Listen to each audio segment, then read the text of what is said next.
enkomo na ye ni di no da bia me ka se we no me I be jamine o ka say e tried and tested tea ni me nom bi me de we me nom me ame maame anom bi uko abusuakuru wa me ankasa me maame ma Betty mama ni bi anom eze ma Betty nso wa maye nipa bebre e wo America afen so last week osama me ankasa me ko delivery e ma no enti minim yade a e hawo nene me pesa ye hwe yade bi te se ade bi ya na ye feel se enye yade ye hwe depression.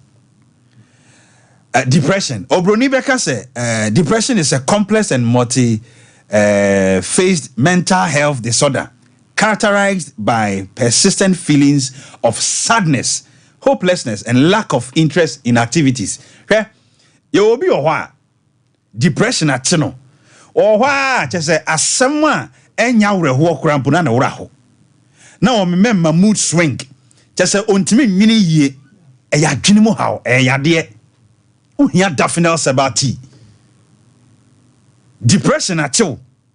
Just say na dwene no kura na nsisi so ye. Or bad attitude. A whole lot. Sad depression we no. Uhia dafinal sabati. Na yade bi e friend dementia. Sa yade no ye hu ye nenka ye mpanimfo nko ana ye feel say e ha wo mo.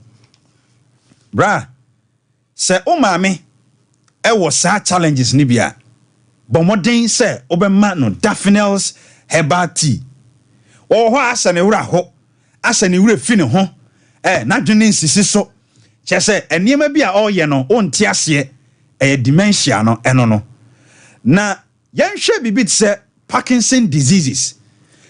Nice one.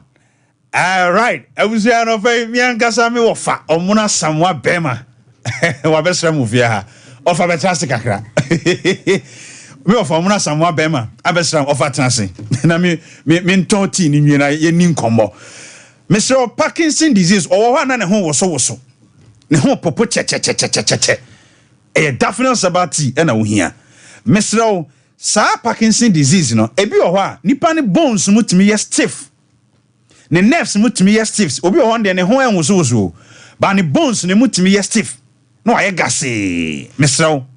Yade uhia Daphne sabati hwe sa niema we nyina no eye niema efri adwene mu na eba wadwene no ensi susu yie enti no ena ma wunya sa challenges no ene se wo nipa bia sebe wabodamo a watentoma agu frɛ number egu TV sui me kanfo Daphne sabati e de amaw se nipa no na dwene no se sei wate ahoma e start e di free depression na eba na se wonya dementia until the last stage ne se nipa no obete ahoma wo de sa dwene no ahoma na te aye no hwie wo de na boduam na yetimi de tea ni ma no obenom dia frɛ number we 0500 922 299 0500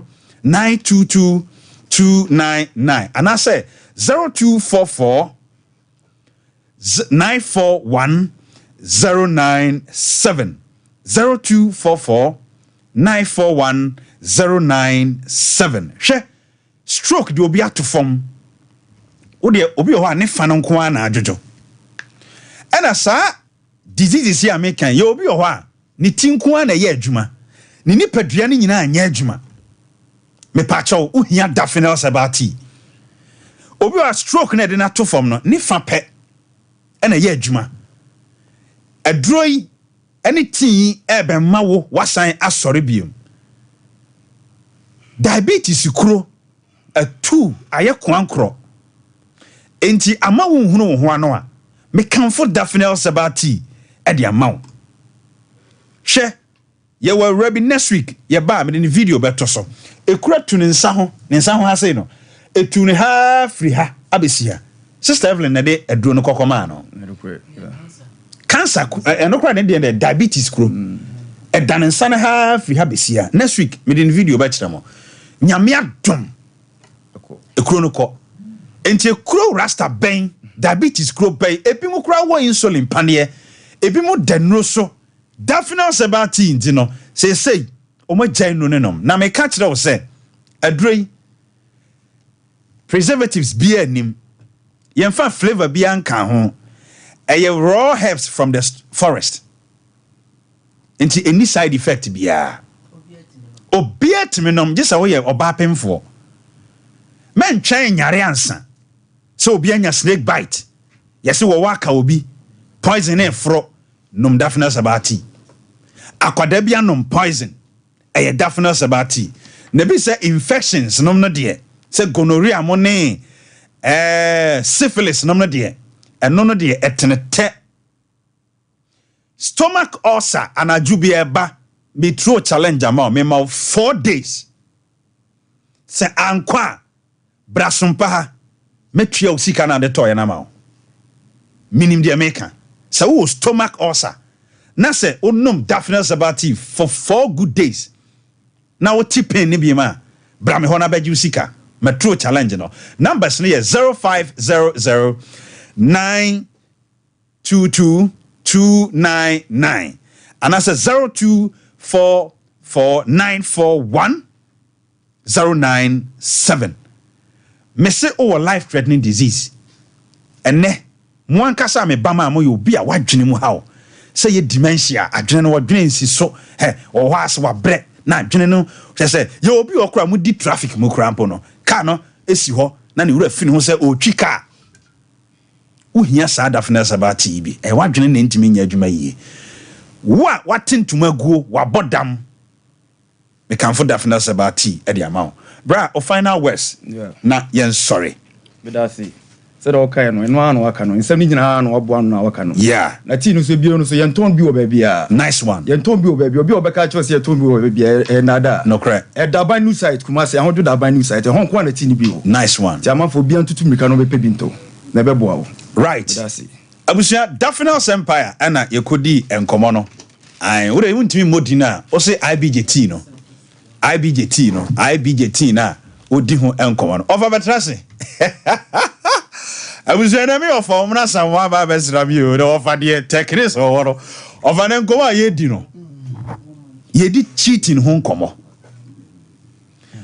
one ni kuno te ofa na chi one na yire te ofa na chi ofa edie na ya na ma saade we no basa wo de wo ye expert wo nim niema mami nti o kakra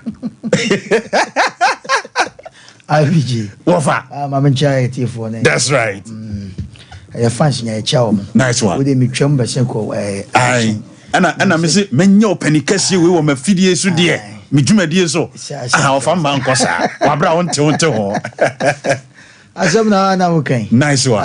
Ya basa na ma obrofo sem ne kofom. Me pa che wante ofa. Gana ha de kumasi ha de. Oya brofo ya gana jawo. Ya ma twene no so. Ma che ofa be dase. The friend say ya be dase. Cheating me boa. Yeah. Oba ne bema. Nse ba ko de mu du chen ba ko. Nice one. Cheating. Ba ko de mu du chen ba ko. Cheating ba ko de mu du chen ba ko. Wa ma wotutu abehwe wani mo. Ba ko de mu. Ofa hwan de mu ne mu odin chen ba. Cheating so hwa won say ya na mema no. Atam de bia no ye buru ma no so because of your wade bi da say bema de otimi ware me ne de open no ye. Short ya say ne de no crunch ma no. Short ya say no crunch ma no. But obi an so yen kan wo obi an so wakoma. Ya wo obi amu. Yes. Short say ne ye hwan wa de a ene ne ye nyina no ye mfa ne kwa so. Me de ana me hu ne say wo ba chiti obi ama na koma ye ne ya de. Ene ye ho ama ne so ba ne beti ase a fine ye nko. Pacho so atiase because ye mfa koma ni agro. Yeah. Me kai se broken heart cheme. Hey. Broken heart cheme no. Wo famuna samwa. Broken heart timi ya cho. Bia wasi subia ope ma bia se wo sa experience wo fa bi. Ofa. It is a me wo say. Ofa, nese na wo pema na. O na me pema. I don't think na me pema. O na me pema. One way kura me na na free ho. Ofa wo de o kan okura do. One way me na na free na maka se me pema. That's right. Ba bia so ba bia pema. Man pema so me den ka me ko pema. So atiase. Ena ye ne ha no so ye ne ye pe. A man say o man be by side. Aka che say o man say man pacho man manage ho no. E kakra bi. Eno kura na anu yai. na anu ya na ye start sa anoma no okay because of your programming ya sorry it church and the ma oba be ma bi ka just bra manager ho nice short ya say enti ye na yehu enti be ma bi apa oba e na de bia so ampenso awunya ade bia wampa wunya wo say oba bi ho no ma na obi aya ma sebe oba e so nko wa na hwere no nyame ahyehye de na se dumre bi a ade na wo kwa kofa ne bi a enya wo dia na so timi maintain ma nyankopɔ to nsupagu suma na be ye wo dia that's right it one re na oba bi ko ne wampa na wunya e ba akodi obi wo iti ba ma bi apema iti me na se ko ma yin na firi ho so ka say na opema ma ye firi na me pema omra samwa me pema that's right so ati to so fashion say so I be opema so ati say iti wampa wunya na mu makoma ye mfa koma ni agro broken heart no de kofa ba ya no obi say me ho akwa kodim nti da bi won se oba bi wa na ba ma bi wa na wuluzi na ya short as it tetimu akoma ye oya ye ka cheating wan se ma obi ntra fie emfa pada mo na nim se me de me ba ma nti ye se me de cheating de no nti sade bi a ofi se eye gya no se utso jam na se show de aka hu se ono so betuma so e be hye no wow nti ne yesu ade de a se obi amfa bone aniwo a unso mfa bone ni no na me meka bibi se wo betwa ne pepepepe de e na utwa ne pe na etia e beta me yire se me fi se me fa oba bi aka me yire ho a ese se me ne transinji wo se tete no ba ye nananom no mu ware ba miensa no de ne kokwa yem no wage akosua wo ne oma mo mfa short na no kra no wo ye ho amane ye mu amamre makoma to yem ansa no makoma nim but enei obi kra timi fa sebe ni maid ne yire koka no wasanka asem ya e de a kire no enti akunkum ne ma poison na no ye program asem pe program obi frey wo se wo hu ni kuna bibi ye se kom poison no because of say be man e di yaw e woni mu enti metuma ka to say wu abani ade ma men ka asem chebu ha wo kura na postmortem yenye but bi a wo be komu no na ye bibi enti emfa yaw eni wunua hwe wanwo oba obi anu e se wate sika ware ne tamfo da ewo ho enna saade no so wemu so eno so yomu mienu obi betima boa sika no dia fa oba bi because of say wa hu ni sirem nti wo pese wote sa tofini di wote wie pe na atena ni so nipa na ma bi je ye dosu nipa ye nam no ye dosu obi aso na dwena o de nam na dwen eti aware no accident wo mu chen car accident oh yes aware emu nkra bata ne dosu chen say na nipa wu aware mu dosu chen car accident ne yen chekintra that's right wo mu amabobọ dam a mu gugugu sesabe be psychiatric hospital na dade most of them no awade because they need don mam nyankopon yakoma different nyame wo yakoma different eti wo masa akoma potos bi be do obi akoma mu a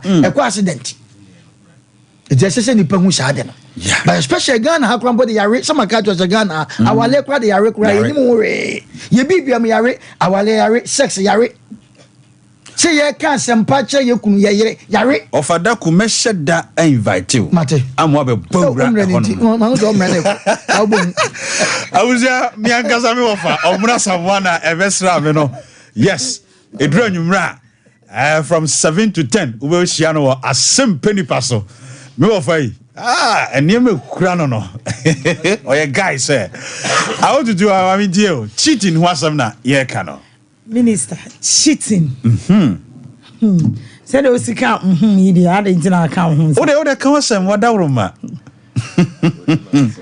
when is I want to do opemanso mami deal when it comes with cheating she said na papa it here can member take that advantage you know asante for member when onye Kristo ni asante for nwoma bi ogyina mu na o de yes anti no be ma chitia nessa okoka se me kunu ni the great no we chitia amade na wura me ni padwam na me si meja no na me peja me bag ko fie se ade me kunu aye me dia me ti me nwale ni biem a me ko fie na me ya chi me atene busan se wo kunu no wo hwew me sian de wo pa bia o de ma me sian ne nti akofo oba wo fa ho be wo fa ho sen na ya se pia oba na ma na betena o na wo betena wo de na obeyo obi kun no enya kwan no okọ because why is na de amana ye ne ya adenti na wanwale obi wo se wo yiri ni me minister me da bia me ka asem bi se me cheating enti me kunu wale me a me de wale me wo so ko wale ba akwa be ka mo nyem business by se wale obi na so be fa me akoka ho de ensi wa asase we so da one pene me nye reason for you so be cheating on obi I will not be your reason for cheating. But me de one wale nam to. Na so be kwa wale ba kwa be ka me mfa ho. Enye manse.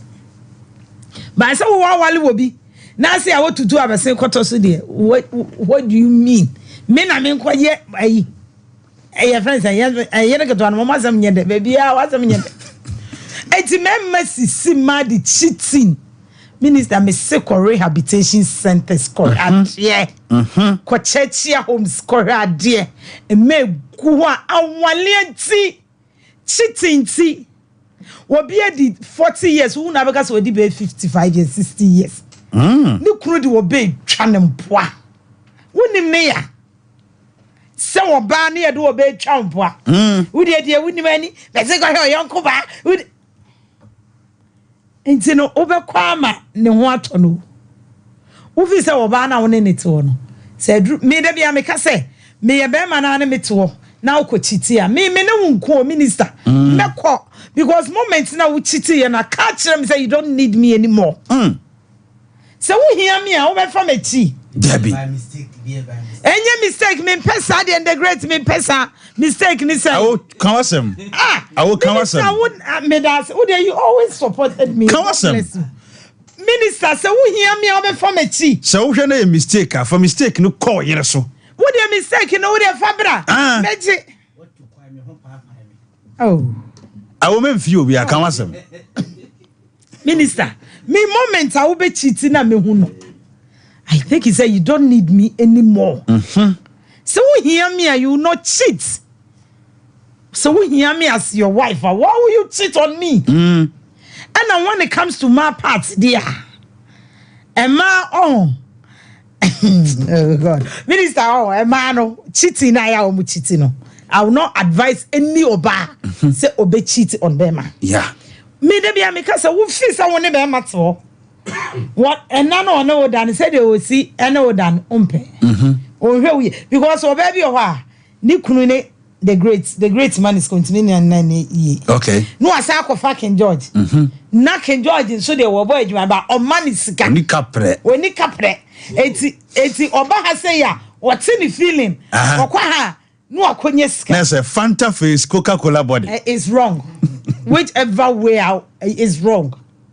Ufi say upebe mo betimi ne one day year oba ye adwuma na nya osika na di we as minister I'm telling you say bibia anye de e wo oba ho say wo de wa ye adwuma na 2 cities mpo na aba na wo usika na nya empna twi sika na wudi enti upebe ma nso a obetimi ama osika nso de a ene e de ode be ma obi a se sika ne nti na what's now you don't cheat because one way ya obi bet your friends minister obi bet tawon kwana so e wo cheating na de make chat one say meme sa santefo nwoma na mugina so a mema de wotimi bo adwaman mema de wotimi bo adwaman mema de wo sika wo betimi awale me nsa no men you who said that me catch us say e man ne bibia e say mema ne adwaman mema ntimi nye satisfied with obaba ko wo hu kokwa wo pe wo hu tutuma wo pe wo hu dia ne to so wo pe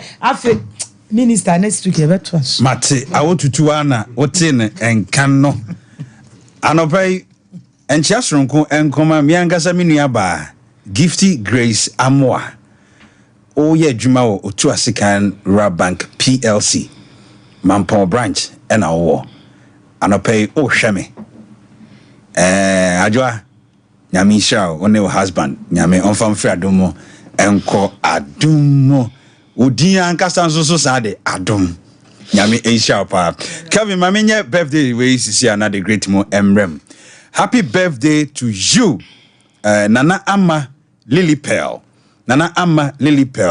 o Enkransa Senior High School we every miankasa menua systematic no so wo Sompa and Kransa or say me ma happy birthday afen so miankasa me maame Madam Nyako ofri UK Abba I Kelvin mame ma ene o birthday Nyankopon enhyao na onfa free adumu enko adumu na ye pon asori a ye bebe fie King George mame ntio cheating say your bars or your bema. That's right. Who's a miniano kasano yenina mojakrone oyemu. That's right. Na mian kasano my statistics bi obi a o cheati o awarim bia no ono no wu fa no first obi o cheati o awarim bia no ono na wu fa no first munti asem ni ye ida so oba anase bema. Okay. Nyame abufuo ebeba wo so obi a okofa ba e bia once na di akire ba afie ho no a we are responsible no erade emawo enko frida because moja ho asem enkwa ho asem ne yeka no me kai se asebisi baabi cheating ho a ono anadamfo oni no bokusi atafre na nadamfo no etwabe kotin se ba 2 o'clock de no se odane ne ho ana watiasi ne yere so ei nanka IBJ wo na uko pie so a ukura betwada de wo great ukura abetwada de edie na wo beye oh na ode abetwada de na to no afa graphic to abo be ma no broken high instantly na wode betwada de na to ho afa graphic to abo be ma no edie na esi ho enti ye kan say no me se da ko hu ya na me pese broken heart broken heart ye dike entity na ye besen aba na yi ye mfa ne sei se bi awo na ato a wo reaction na obetin nsem abranche bo so ofuka kokofodia ofuka free ha kofodia onko ehwe broken heart na achi no na ngo bi be kwa akodo obi afu kwan kwa enti cheating die se eba se ya na ema no ehuna mane on se ono enche no ye mo ahye wo mo yeah na ujin se brook se wo wa bontin ni ade nya se rehab sa mo bobodin no obi nko rehab da nenso brook obeko na de me pese me ka kire tiefo ne ye nyina ni se so your ba so your bema uchiti no medical ka se nyame ebe punish wo a ukofa asade no eba ye no cheating eyo wo aye chese bitter pill to swallow wo ye de ma wa wonom enti nipa abo asesa da bia ye ka na ye ka cheating asem a unua wutie ebinuma a victimize de na minua no ka se wo bema ebinto no na wo sheda enim sede cheating etie na se yesisi oba na se bema ewa ware mu na se medi twato no emprampo ekum o cheating ho na warefo empramfo onku on yonko mema ana on yonko ma indi dem pesa we can say eno nso de entwam da till the kingdom come entwam eguso asofo ye bi asafo ma ye bi do opra on dem kra ye bi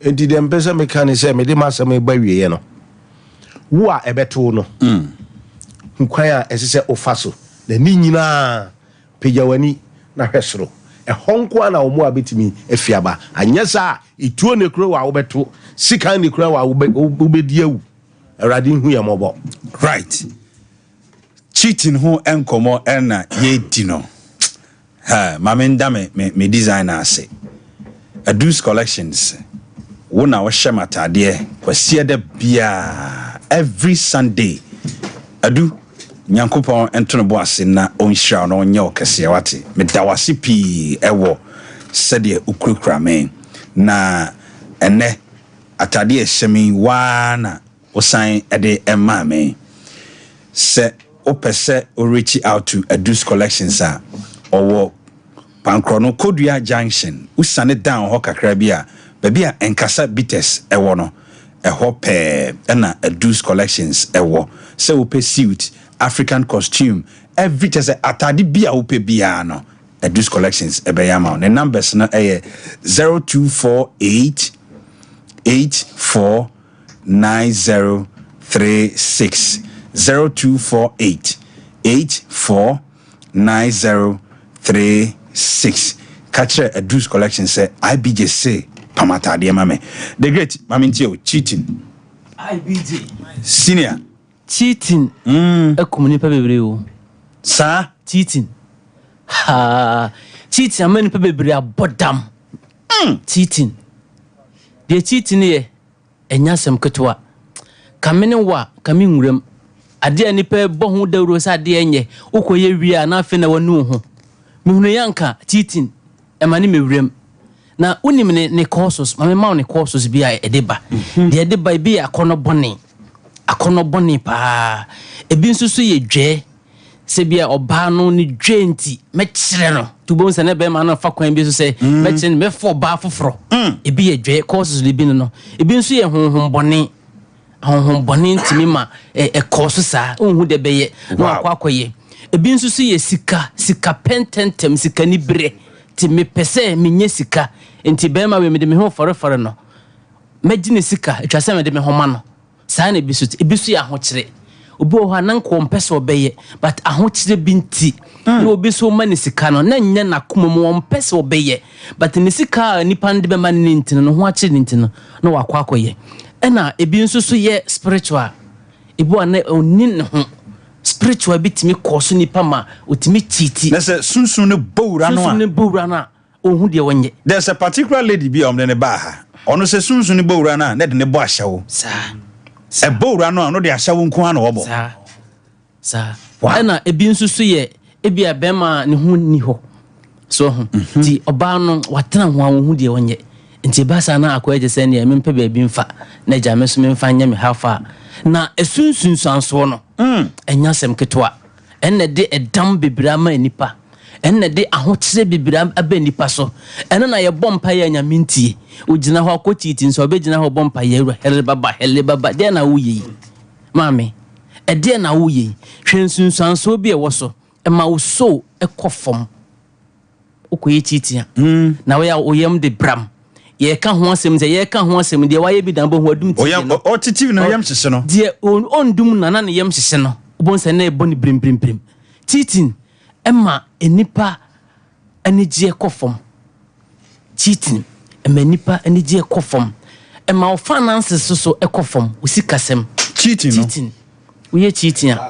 say I buy it balok nyame enim no wunya glory unye ni monyam e wonyame enim na physically kura no panifo se ujunsogu fa kwa ne puahuro da uto chele wate ba kuma oyira onsa ntom yenu ma no ba u chiti a obetwa usika sam so bekofo kum nipa na krobia sante kotoko se obekum tromo no wakodwane sasedro die ene nke jana ma no koy ya ka kire oguso woya oyam de pram usika sem kofom obompa nyamintie entidie na oguso ko ye ka kire wusi wuntie ya futu sami awa ofop de obetie onya den ontie de obetie nya den ontie the great ochem na woten nka no aha ona CEO Emma new tasty food o si de obetie no ontie mami 5 refo be miensa bi na me sorry free nkonya so 0551931931 0548931931 and a cheating hon komo and I die sima bako sima mienu o contribution 0551931931 0548 931 right anchia sronko enkoma me sofo pani Apostle Frank Osei Victory Charismatic Chapel every next week eko ye beti Apostle kan ewo dwumadie eso hello midofo beni hello good morning sir udini baby a okasa free acho your friend James okasa free do okasa passe mami ntio senior acho I teach I have done papa amen to be up there of an coaching of idea it's here I didn't say me I had mra it's na na send ka say no nimbre e bi da pade out there ba kwa ka ho it's na send them kwa the no change no na I had share so and by so that's it nyame shaupa hello afena mafawo udini baby a okasa free oh went me anyina so hello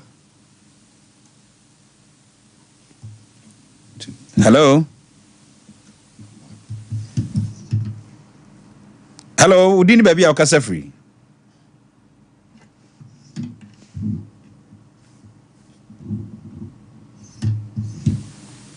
hello but udini baby a okasa free Pastor me the basic kaka. Okay, mami ntio. The mobile topic so Sir? Hello. Me tio pa, and about topic so on. Mami ntio. Me ku. Na obi problem na tena be dia yo. Me ku me ma ala kwani dai.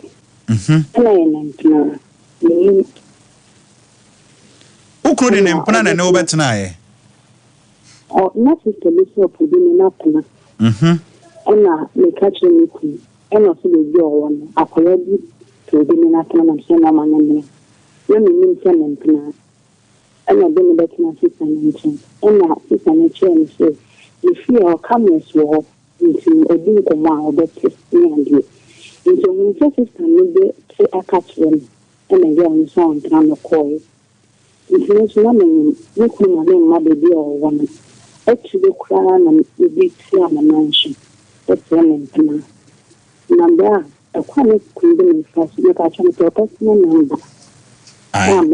Kevin, Jinaso, Kelvin, found number, no why? Jinaso, producer, I found number, no. We are Mefro. Butia, mame, me fa last caller. Hello. But you didn't baby akasa free. Who na last caller? Why? The IBJ. Pizarro. IBJ Pizarro. The IBJ. Original Pizarro and King Kasu. Go to Tajma police station down King Kasu. I mean, Bruce Sarah say our program says, baby, I will be at Sompa, our hope. Oh, but you know, powerful. Now go for some opinion or more some Mamechiano. I begin Modiaco school. Cancer, Chiki, idea, and then Mabunukra, you know. I idea you do media, you did a Cassiapa. Now, and number be a Bienema, so young say idea, and yes, I have the Empo per se. Keep grammar, whom must someone. Baby o kwado who could dia who masem ese wadwuma ese wabrabo wana motu awutu na ese no nti se nansem si akoso na sese maguna na se nipa etiwi ase ye de ye adwuma na boa ma ya braba yetu na motu ayetu na asase so no ewie peyo dia sese ye twi mu fisa ne ma no na boa ai bi nyankopɔ won hira mo Pizarro Macau nyankopɔ enhia won so pi ye de ofra dwumadie ne nyina ebesi dwumadie no ye hour of hope kwasiada anopa bia no nonsom kosi nonkono ena ye de ebrewo Mikael se dwumadie chief executive producer Dr. Blessed Foster doc babia wo bia no nyankopon enhia na onfom free adumo enko adumo sanso ena aboafo wo fidiem ha na safo kantanka eboa me Kelvin De Bruyne enso eboa me Kelvin enso so e wo fie ha Azuka eboa me sana David Dollar enso eboa me ekoba Jesse Simpremo and Prince enso eboa me minua PK Kofie Du enso ewo me nchen ha medofo enkomo ayedi ye no wodie wom no fa na emmoa dasene yebesan ahia ote ya otutu anka ote King George nka ote the great ochem nso enka Dr. Setedu so the secret of life no ebro midi e the minister IBJ I Johnson edu Jemfi ushiame get to hono so a with my friend Kofi Gagai ni nyina meje wo so nyankopon fam free adumu enko